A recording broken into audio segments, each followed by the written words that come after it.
আপনারা দেখলে অবাক হয়ে যাবেন যে সুজির মধ্যে এক বাটি দুধ দিয়ে অসাধারণ টেস্টি একটা রেসিপি বানানো যায়। আপনারা শেষ পর্যন্ত ভিডিওটা দেখুন, আশা করি ভীষণই ভালো লাগবে। আর এই রেসিপিটা তৈরি হচ্ছে, এটা বাজারে কিনতে গেলে অনেক খরচ পড়বে, আর বাড়িতে কত অল্প খরচের ভেতর এটা আমি বানিয়ে ফেলছি। আমি এখানে এক বাটি পরিমাণ সুজি নিচ্ছি।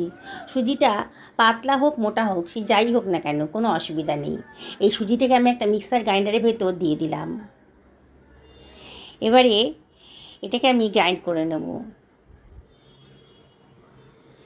গ্রাইন্ড করা হয়ে গেছে, দেখুন একেবারে পাউডারের মতো হয়ে গেছে। এটাকে আমি একটা পাত্রের ভেতর নিয়ে নিচ্ছি। এক বাটি সুজি নিয়েছিলাম, এই জন্য আমি এক বাটি দুধই এখানে দিচ্ছি। পুরো দুধটাকে সুজিটার ভেতর দিয়ে দিচ্ছি। এবারে আমি সুজিটার সাথে দুধটাকে ভালো করে মিশিয়ে নেব। সুজিটা দুধটাকে কিন্তু শুষে নেবে, নিয়ে সুজিটা বেশ ফুলে যাবে। খুব ভালো করে তাই নিয়ে মাখিয়ে দিতে হবে সুজির সাথে দুধটাকে।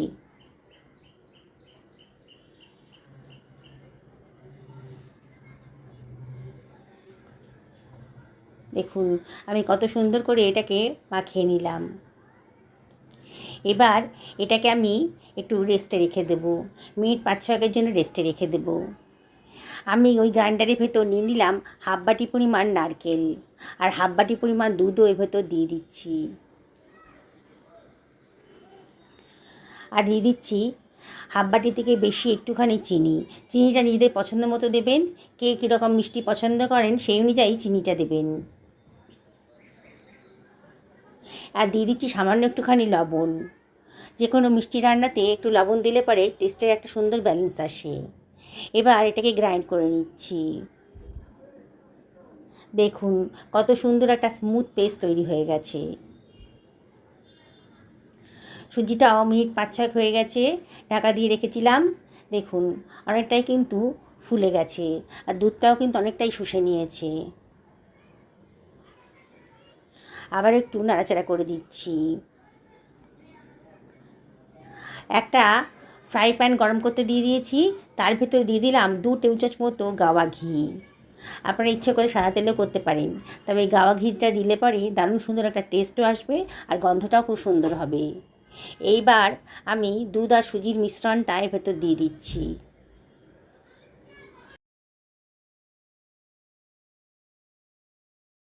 পুরো ব্যাটারটা আমি ফ্রাই প্যানের ভেতর দিয়ে দিলাম, দিয়ে মিডিয়াম টু লোতে রেখেছি গ্যাসের ফ্লেমটাকে। এবার সব কিছু খুব ভালো করে মিশিয়ে নিচ্ছি।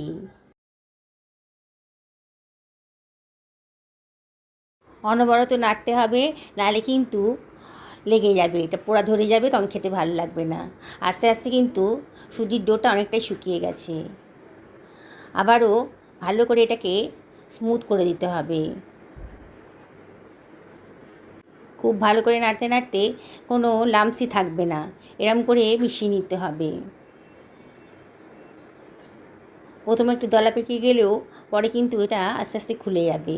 দেখুন কতটা সুন্দর স্মুথ হয়ে গেছে।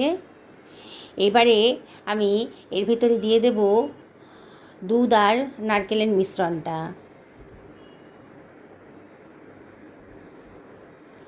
এবারে আমি আবারও সব কিছু খুব ভালো করে মিশিয়ে নিচ্ছি। গ্যাসের ফ্লেমটা মিডিয়াম টু লোতে রেখেছি। আবারও সব কিছু খুব ভালো করে মিশিয়ে নিতে হবে। বানানোটা একেবারেই সোজা, আর এটি যখন বানাবেন না, দেখবেন যে বাজারে কিনতে গেলে এটা কত খরচ পড়ছে। বাড়িতে বানাবেন অনেক কম খরচের ভেতর, আর হেলদিভাবে এটা তৈরি হয়ে যাবে। সামান্য একটুখানি ছোটো এলাচের গুঁড়োর ভেতর দিয়ে দিলাম, দারুণ সুন্দর একটা গন্ধ বেরোবে। আর দিয়ে দিচ্ছি 1 টেবিল চামচ গোলাপ জল। খুব সুন্দর একটা গন্ধ বেরোতে শুরু করে দিয়েছে। আবারও সব কিছু খুব ভালো করে মিশিয়ে নিচ্ছি। আবারও বলছি বন্ধুরা, অনবরত কিন্তু নাড়তে হবে।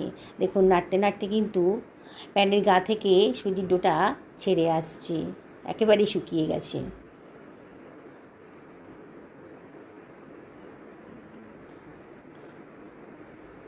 খুব খুবই টেস্টি একটা রেসিপি আর দামি রেসিপি আজকে তৈরি হয়ে যাচ্ছে। এবার এটাকে একটা থালার মধ্যে রেখে দিয়েছি। একটু উষ্ণ উষ্ণ গরম আছে, একেবারে ঠান্ডা হয়ে যায়নি, আর খুব বেশি গরমও নেই, মানে হাত দিয়ে ধরতে পারবো এরকম গরম আছে। এর মধ্যে আমি দিয়ে দিচ্ছি 4 টেবিল চামচ মতো গুঁড়ো দুধ। আপনাদের কাছে থাকলে দেবেন, দিলে পরে কিন্তু দারুণ সুন্দর একটা টেস্ট হবে। আর দিয়ে দিচ্ছি 2 টেবিল চামচ মতো চিনি। এই চিনিটা দিলাম, এই দানা দানা চিনিটা মুখে লাগলে পরে খেতে ভালো লাগবে। দিয়ে আমি সব কিছু খুব ভালো করে মিশিয়ে নিচ্ছি। দুধ, চিনি আর সুজির ডোটার সাথে সব কিছু ভালো করে মিশিয়ে নিচ্ছি। সামান্য একটু গরম আছে। আমরা যেমন করে আটা মাখি রেগুলার, সেরকম করে এটাকে ভালো করে মিশিয়ে নেব।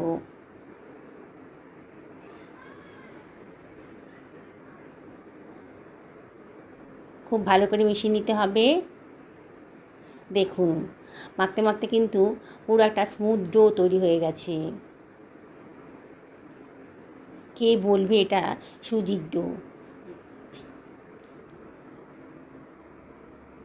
দেখুন কত সুন্দরভাবে আমার ডোটা তৈরি হয়ে গেছে। এবারে আমি এর ভেতর দিয়ে দিচ্ছি 1 টেবিল চামচ গাওয়া ঘি। দিয়ে ডোটার সাথে ভালো করে একটু মাখিয়ে নিচ্ছি। এত সুন্দর একটা মিষ্টি রেসিপি তৈরি হবে না, যাকে খাওয়াবেন সে কিন্তু আপনার খুব প্রশংসা করবে। দেখুন খুব সুন্দর একটা স্মুথ পেস্ট তৈরি হয়ে গেছে। এবার আমি গোল করে ছোটো ছোটো লেচির মতো কেটে নিচ্ছি। আপনি যে কোনো রকমের শেপ দিতে পারেন, তবে হাতের তালুতে একটুখানি ঘি মাখিয়ে নিয়ে আমি প্রথমে এটাকে গোল গোল করে শেপ দিয়ে নিচ্ছি। আজকে আমি প্যারার মতো বানাবো। মাঝখান দিয়ে বুড়ো আঙুলটা দিয়ে একটু চাপ দিয়ে, দেখুন সুন্দর দেখতে লাগবে। আমি এরম করে বানাবো। শেপ যেরকমই দিন না কেন, খেতে কিন্তু অসাধারণ টেস্টি। আবারও ছোটো ছোটো বলের আকারে গড়ে নিচ্ছি, নিয়ে গোল করে বলের মতো করে নিলাম। তারপরে আঙুলের চাপ দিয়ে একটা কিশমিশ দিয়ে দিচ্ছি ভেতরে। দেখতেও সুন্দর লাগবে আর খেতেও খুব সুন্দর লাগবে।